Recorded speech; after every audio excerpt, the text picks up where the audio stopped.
Last time this waitress responded, she's like, oh, okay, so it's like a food sensitivity. He's like, yes, but she will go to the hospital. So. Yeah. Oh, I'll tell the waitresses, if they don't cook this right, I'll be in the emergency room. Survival is driven by connection, and as humans, we seek this connection through community, tradition, and culture. For individuals living with chronic illness, the things we turn to for survival can quickly induce fear by becoming life-threatening concerns, isolating and stripping us from pieces of our identity. When this threat is found in something as common as filtered water, we become pushed further from the people, places, and things we know and love in order to prioritize safety. Consider the reality of this threat being spread through something as small as a tick bite. As the saliva enters your body, you're exposed to a single sugar molecule, altering your entire immune system. Alpha-Gal syndrome is a unique allergy which results in a delayed reaction to non-human mammal meat and byproducts. This molecule is also found in carrageenan, a thickening agent derived from red algae.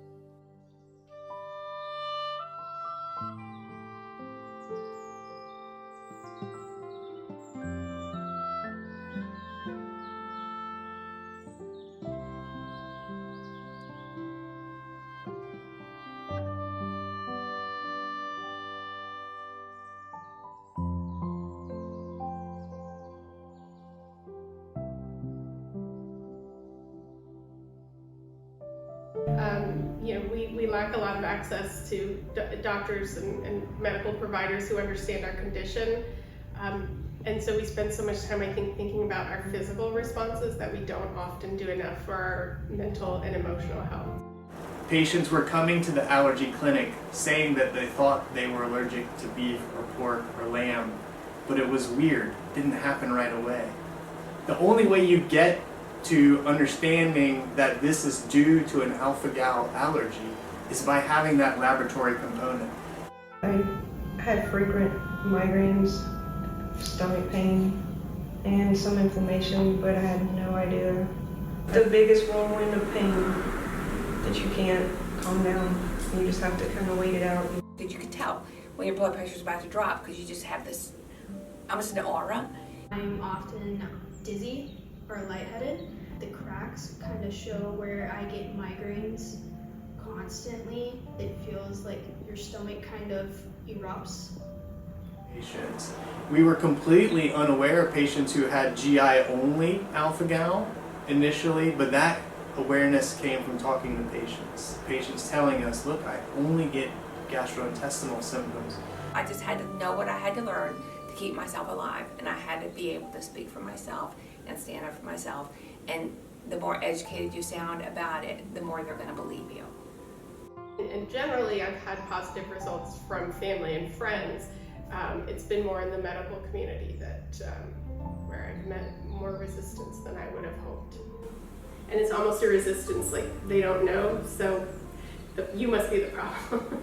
When you're not believed for so long, after a while it's like, oh well, there's no convincing them, because at first you feel so frustrated because you know what you're dealing with and you're not making it up. And finally I just was ready to throw in the towel and say, okay, maybe it's all in my head, because I've heard so many people say, the brain is a very powerful thing. Yeah, it is, but it's not making my blood pressure tanking, making me pass out on the floor. This is a very real allergic process. It's a quite difficult one to manage, in large part because it goes well beyond just not ordering a steak. There are plenty of exposures that are quite difficult to control. I didn't know what to do. I was terrified of my heart medication. I was terrified of my pain medication. I was terrified to eat. I was terrified to do anything. I shut everybody I knew out of my life because I didn't want to be around them, because I didn't know if they could hurt me, if they could do something to, without knowing. Like, I could go up and hug my niece and not knowing she had something that I'm allergic to, and then have an episode with her at the park, and what do? Because my insurance wouldn't give me EpiPens until I had 3 episodes. Sometimes people have a constellation of symptoms. They may not necessarily have their throat closing, but they may be lightheaded. They may have hives and actively having diarrhea, which would be 3 different organ systems: GI, respiratory, and skin. And in those scenarios, epinephrine probably would really help short circuit that allergic reaction too. I thought I was crazy because the medical community wasn't really familiar with alpha-gal, but my children really understood it because they were so afraid. You have to watch out for toilet paper, deodorant. I kept having itchy armpits and trouble with my shoes and socks because I was using fabric softener, and I kept getting rashes, and it was my fabric softeners.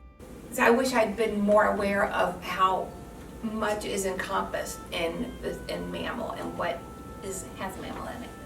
It's really difficult to avoid when there's no indication on the label that it may contain those ingredients. In fact, they even use a phrase called natural flavors on the label that typically means that there are ingredients from pigs or cows. So you can imagine having a life-threatening allergy where what you're eating is not clearly labeled, and that leads to a lot of reaction. They have symbols for every other allergy. Why can't there be a symbol on the boxes for us? When thoughts of survival control your life, psychological experiences of trauma become stored in the body, demanding acknowledgement and acceptance.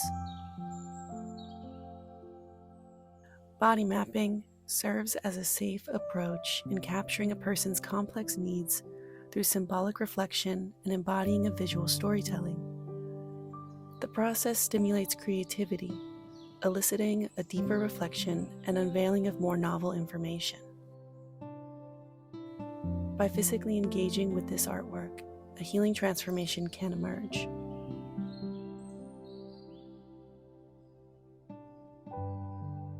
Going about the journey on my own, researching for myself, knowing something's going on, but what is it? Even the doctors are either not interested in learning about it or they do not believe you at all. No matter what you say or how you feel, you're most visible. Sometimes I will not eat because I'm scared of the options and I'm scared that I'll have a reaction. I also come from a background of disordered eating, and so then to have spending your whole life dealing with weight or body issues around food, and now you have a whole other food issue is an interesting twist of fate.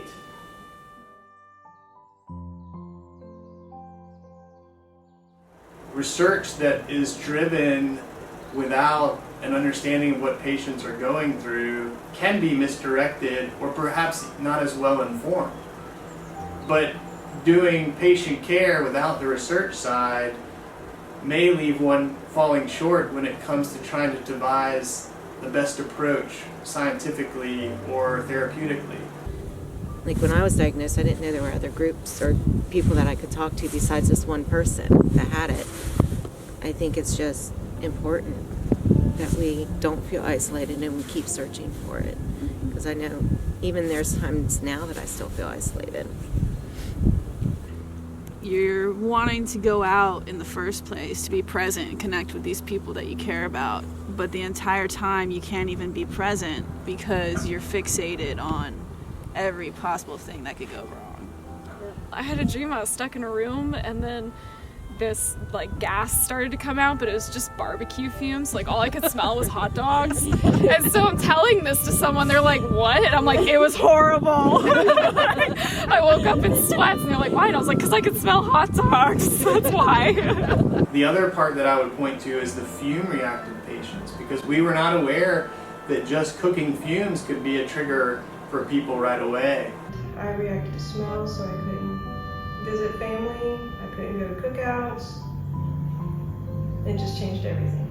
That's a scary, scary thing to know that if you walk into a grocery store where they're cooking hams or something or smoking pork in the back, which is very common in North Carolina, your blood pressure could drop and you could just pass out. Like volunteering in my son's school cafeteria where they were preparing pork, and half an hour later I'm driving home, I passed out while driving with my son in the car. Scared, he was 8 years old, and it scared us both so badly. One time I had my husband sneak me out because I had my teenager at home and I didn't want him to see what was happening. I didn't want him to be afraid. I didn't know So yeah, the lungs and wanting to understand yourself, but also protect your children. It's an interesting balance to try to strike. And my youngin', the sad part is, as young as he really wasn't that young, but still, he's the one that stepped up, and he was like, he went out to the truck and he grabbed the Benadryl and he had my, trying to get my EpiPen, and then I feel bad, like I gotta depend on this child. The one that was eating Play-Doh is gonna be the one that saves my life. It's like, when you're experiencing that much pain and like that level of disassociation, well, just being fixated on survival is like, it is very difficult to then step into this role of like telling people what it is you need.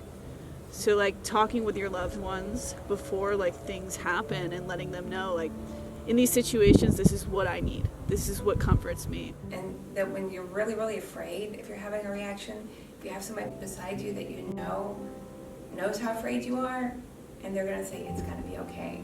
I'm gonna take care of you. I'm not gonna let you die, because you feel like you're gonna die when your blood pressure is like 50/40, that kind of thing. It's so relieving only having to worry about getting through this moment and having just another person sitting next to you and just being there. And knowing if it does get worse, like this person knows my information, so if I can't talk, I feel safe that they'll be able to report whatever it is that I need. Sylvan's on my emergency contact list before my parents. You are your own best advocate. You have to stand up for yourself, because sometimes nobody else is going to. So you have to learn everything you can. Like knowing the things that kind of make you feel grounded in yourself and that make you feel good. And on the days that like you're noticing you feel burnt out or debilitated by everything that's on your plate, it's like making time to do something nice for yourself the way you would for your best friend. I want them to know that they're not alone. That what they feel is valid. And what they're going through is real. Be patient with yourself. Just be empowered and take care of yourself.